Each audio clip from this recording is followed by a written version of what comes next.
Alright, so let's press all the buttons. That actually timed out so perfectly that I didn't get to set anything up in time. Alright. Well, it looks like we are ready to rock and roll. Ladies and gentlemen, welcome to the Love Your Girlfriend 8-Man Invitational Challenge. Although it's kind of a 7-man because unfortunately Angelos did have to drop out, but we do wish him the best of luck in the MLG Game On tournament that he's participating in. For now, though, we got two players who did show up and are ready to rock and roll. Spawning in the top left corner of Heavy Rain from the team Love Your Girlfriend. One of the more unknown players on the team, but we'll see how he does today. It's going to be Neige. I think it's pronounced Neige. If it's pronounced any other way, feel free to correct me. His opponent in the lower right, though, much more familiar if you're from North America. Many of you guys have probably checked out his stream, as he does quite frequently stream. It's going to be from IVD Gaming, Puck. Now, Puck has recently kind of expressed feelings of lament and woe and frustration when it comes to the PvT matchup. That being said, I've seen Puck play some pretty nice PvT in the past. Now, I don't know. Oops, sorry, knocked my mouse out of the way. Again, bit of a hand talker, my bad. Puck, though, is a player who I've seen do quite well in the past. Whether you can count his success in WCS so far, you can count whatever small events you've seen him play in. I've just had the pleasure of watching him on stream. I've seen him have some fun games, and I gotta tell you guys, like, when he is in the right mindset, I do feel this guy is unstoppable. But we'll see how he's feeling today, coming up against a player that is, of course, going to be Terran. Ooh, the power of Terran, the power of Protoss, whatever your point of view is, this should be a pretty good matchup. Now for Neige, this is an unfamiliar player to me. He is, of course, I believe, Korean from the team Love Your Girlfriend. The whole point of this tournament, by the way, was to try and introduce some of their players to the world. You guys have probably heard the team, you've seen the infamy on Reddit, but chances are you haven't actually been watching a lot of players other than, say, maybe Tassadar. Genius has been kind of low and off the radar. There's a very specific reason why he is not participating today, and it's because he wants to save builds for WCS.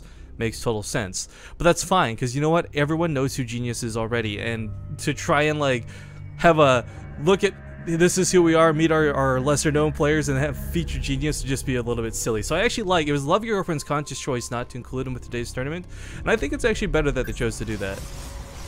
Now Neige is actually going to be opening with the Engineering Bay block without scouting. This is not a terrible thing to do, but Puck's not exactly going for an expansion build here. He went for the gateway first. There's no fast nexus. He didn't chrono out 17 probes and say, like, look, let's just get some economy rolling. But instead is going to have the Stalker coming out first. Now, a reactored out Reaper build here is actually a bit interesting to see. Now, this is going to be curious about how much it can get done. Puck is not starting the Mothership Core here immediately because he went for the faster Stalker and the Warp Tech first. Now, he should ideally have the Mothership Core out in time to deal with this, and the Stalker is going to certainly help as well. Typically, you don't see people open up with the Stalker, but instead rush out the Mothership Core. The Stalker is a little bit faster, a little more mobile, and keep up with the Reapers a little bit better. And the Mothership Core, yeah, it's got the Photon Overcharge, but you're never going to have that right away. And let's be honest, no Protoss player wants to waste that versus a couple of Reapers. Either way, looks like he's just going to float on over for now. Those 2 Reapers are coming across the map. He's going for another 2. This is quite curious. So, when you go for a lot of Reapers, the problem with Reapers is you really need to snowball them out of control. Now, I guess one advantage is Neige has actually drawn the attention of Puck's forces all over at the Engineering Bay, because Puck, of course, needs to expand, but in doing so leaves his main a little bit open. Will lose a probe here. First blood. 2 probes go down. 1 Stalker does pop out. 3 probes go down here. Not the biggest losses in the world, but cleans up the Engineering Bay and gets this Nexus down. But this is curious. Another 2 Reapers coming out after, so 6 in total is going to be a bit annoying to deal with for Puck, but typically, if you see players go for this sort of build, like I reference Polt a lot for this because he used to be like the guy that would do it every single time. Not just because he's a big name, but because he would do this like 9 times out of 10 in like Star Station versus Protoss, where you go like 3 racks, 2 reactors, 5 Reapers at a time. But in this case, it's 1 reactor, 1 barracks, 2 Reapers at a time. Additional barracks are coming down, but we're going to see what they... I don't imagine he'll be investing too much more into Reapers unless he causes a lot of damage with these first 2. Or sorry, first 4. Because the thing is, Reapers, they snowball really quickly, but they also like crumble really fast. If you lose 1, it can sometimes just ruin everything. Mothership Core is going to come from behind. Hopefully Puck doesn't burn the Time Warp. Okay, good. Not getting too greedy with this. But look what happened. Trades out for free. Doesn't lose any units, heals up for full, much faster than the shields were generated on the Stalker. Going to be a little bit hard to deal with here, but 3 Stalkers now going to be able to contend a little bit better. Overcharge does get popped this time, and he picks off one of the Reapers. 4 Stalkers in total now will have no problem contesting with this amount of Reapers, especially with the Mothership Core here, but still loses a Stalker underneath this. but another Reaper goes down, and this pushing power has been cut in half and then some. Or I shouldn't even say pushing power, more like poking power. Again, with Reapers, you're so limited on what you can do with them. It's a rather large gas investment to have early on like this. The one nice thing going for Neige, though, he's got turrets down. He's got Marines popping out too. And you might look at this and think like, okay, what was the advantage of doing this? Well, okay, you spend a lot of your gas and you delay things. Ooh, nice pick off on the probe. Want to get a pylon out. Blink finish shape here in a second for Puck. But the biggest thing is, like, you know that because they've invested in 4 Stalkers in the Mothership core, there's not going to be that faster Stargate. You don't need to worry about Oracles, but still playing it safe and sorry as Neige. And I actually kind of like that, because too many times good Terran players, they'll lose to, like, not being prepared for an Oracle, not seeing a Blink all incoming and what have you. Did he actually scout? Oh, he never actually scouted the Twilight Council. So, actually, at the moment, Neige doesn't know that Puck has Blink. Now, Blink Stalkers have been under a lot of scrutiny and infamy lately, and Puck does choose to reveal it to pick off that last Reaper. Probe did escape towards the north. Again, he was trying to sneak this guy out earlier, but the Reapers were on top of it, and is going to start putting some pylons down. Back at home, 3 gateways, 4 gateways at the moment. 4 gateways off of 2 bases is enough to pressure without going too all in. Typically, if you see 7, that's when you know it's the GG time, but poking here at the front with that bunker there. Now, the strategy for this for Puck is he needs to draw the attention of Neige in 2 different directions. Now, having seen the heavy Stalker investment like this, Neige may not have been able to confirm Blink, but he probably has a pretty decent idea that Blink is available and on the map. Puck, in the meantime, is, well, he's seen the bunkers on the high ground. I don't know how much he's going to dedicate this. The idea is to draw all your opponent's forces to one spot. So, like, say, over at the natural, or over towards the main. Then time warp the ramp and attack the other base. But in this scenario, Neige is actually pretty well covered on both ends. He's got a lot of Marauders out. Stim is not finished yet, but Puck doesn't have the 7 gateways worth of production to be able to really just bully through these forces. So I like the fact that he's kind of going for this angle of a contain at the moment. It's weird to consider it something like that because it's really not a contain, but with nice Blink micro, actually gets that Stalker out alive, picks off a couple of SCVs for free, no less. I shouldn't say for free, still took some damage, but yeah, he knows he's limited on what he can do. The longer that Neige stays back at home, the better it is for Puck to just tech up back in his own base. And they just have the Temple Archives on the way in the charge lots. The scary thing I'm kind of concerned about is he doesn't actually have a Forge down, so we're not going to have like +1 armor anytime soon. And charge lots and Storm are great, but not if the charge lots melt before they can get anything done. Puck on the other side of the map is going to take a bit of an awkward engagement. Blinks out though, doesn't want to lose too much. He sees the push coming out of Neige. Neige again does not quite have Stim yet, but almost does.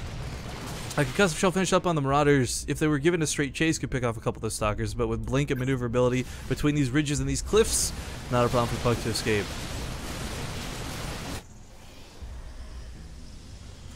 Yeah, man, losing those Reapers early on really hurt the gas here of Neige. That's a big part of why his medevacs are so delayed, why his like tech is kind of delayed too.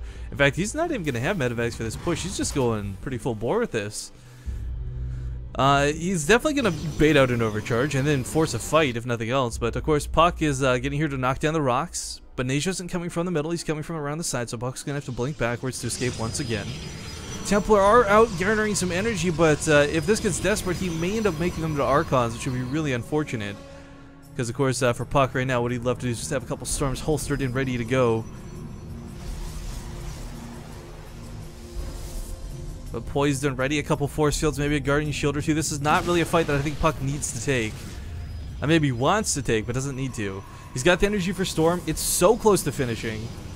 If he finishes up that Storm, then he takes on this army pretty easily. There's no medevacs here still. Oh gosh.